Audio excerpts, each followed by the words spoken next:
Magandang umaga po. Nandito po ang Super Yayo TV sa overlooking view na binibentang property dito sa aming bayan ng General Lakar.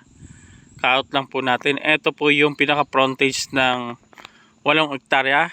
Ito po yung galing ng munisipyo ng General Lakar, Quezon. Bago nga po pala ako mag-umpisa, sa lahat po ng mga gustong bumili ng property dito sa aming bayan ng General Lakar, huwag po kayong dedirekta sa may-ari ng property. Kung ako po ang kausap nyo, kailangan po hanggang sa matapos po yung mga papel ng mga bibili nyo dito sa aming bayan ay kasama nyo po ako, kasi mahirap po pag dumirekta po kayo sa may-ari ng property. Hindi po nila kabisado kung paano yung pag-aayos ng mga papel. Kaya pag nagka-problema po ay mahihirapan po tayong ayusin kung dumirekta kayo sa may-ari ng property. Tapos bago po kayo magbayad, dapat po ay mag-verify tayo sa munisipyo, sa RD. Lahat po ng mga tagapagmana dapat po ay nakaperma. Kung yan po ay hindi pa transfer ang title. Ito po ay mga tagapagmana po ang kukuha dito sa area na to. Kaya ayusin po natin ang papel nito. Lalabas na lang po ang titulo nito dito sa aming bayan ng General Lakar. Ito po yung pinakapasukan niya. Ayan. May mga nyug po yan dyan sa may baba. Ayan po yung pasukan niya papunta dyan sa mga nyugan. Mayroon na po akong unang video dito, pero ngayon po ay nagtaas ang presyo. 300 pesos na per square meter po dito ngayon. Yung sa unaan po na yan ay 600 pesos na per square meter. Yung sa unahan na yan papunta doon sa malapit sa may BGMB, 600 to 500 pesos na per square meter. Dati po nag-umpisa lang po ako ditong 50 pesos per square meter. Kaya kung gusto nyo pong bumili ngayon dito, bumili na po kayo ngayon, dahil ito po ay mababa pa. 300 pesos per square meter.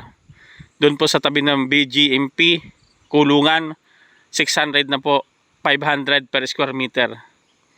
Ayan, ito po ang entrance ng 8 hektarya, pababa po doon. Ito po yung pinaka frontage nya. Ayan.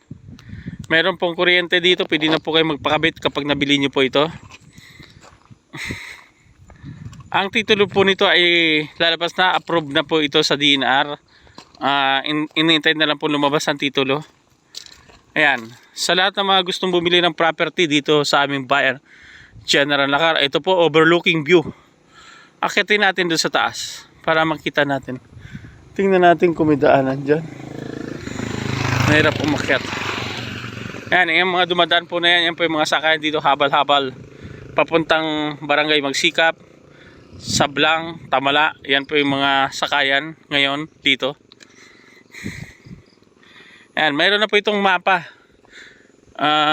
Mayroon na po itong mohon, napasukat na natin. Ayan. Ayan po yung kuryente nya.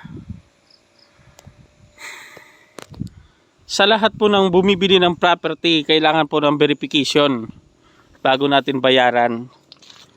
Huwag nyo naman pong kalimutan ang mga naghirap, ang mga nag-aahente. Dahil ang mga ahente po mag-aayos ng mga papel niyan. Tulong-tulong po kasama ang may-ari ng property.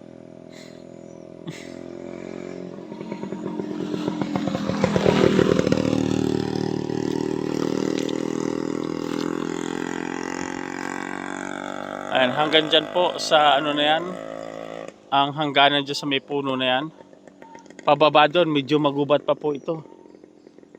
Pero ito po ay ayos na ang papel. Naayos na po ng may-ari nito yung papel.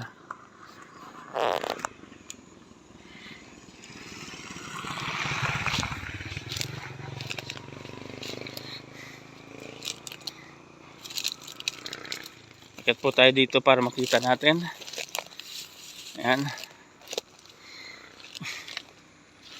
Ito yung pinaka overlooking view.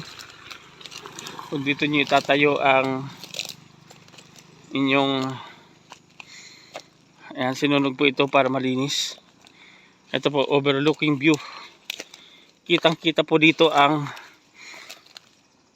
Pulilio Island. Ayan. Ayan po yung pinakakarsada nya.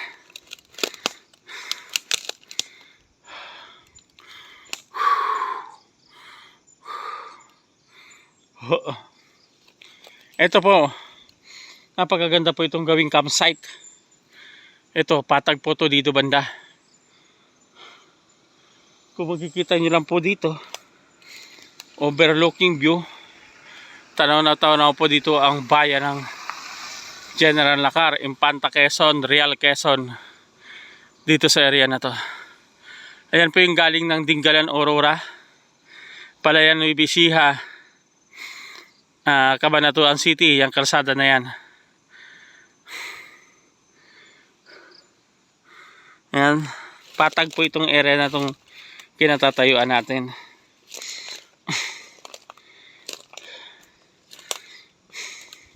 Ayan, papunta po doon, patag.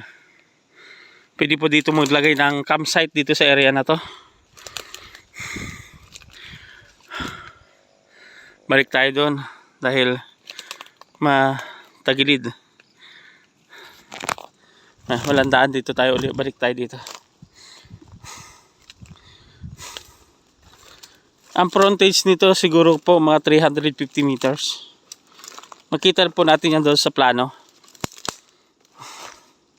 Hindi lang po natin kasama yung may-ari dahil may pinuntahan po, pero pinapunta po tayo dito para i-video ng bago itong overlooking view na lupa nila. 300 pesos per square meter. 8 hectare po ito, 8 hektarya.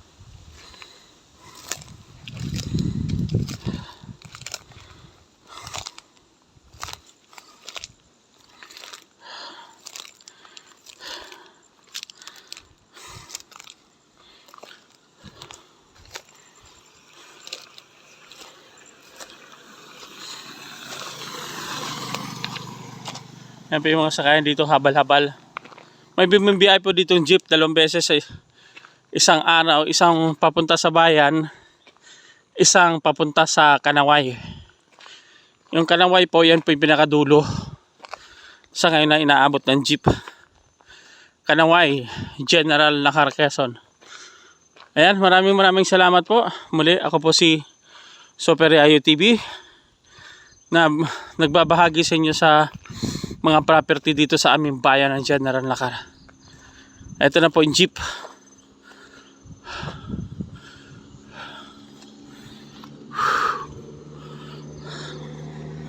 Mga ano po ito? Mga 4x4.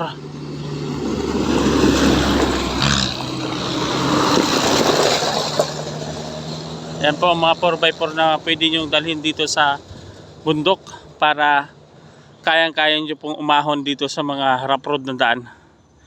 4x4 na sasakyan ang pwede nyo gamitin dito para makaabot mismo sa property nyo, hindi po mahirapan, mataas, hindi sasayad. Ayan, maraming salamat po. Ako po muli si Super Yayo TV na lagi nagpapasalamat sa lahat ng nanonood ng aking channel. Hanggang sa muli po, bye bye.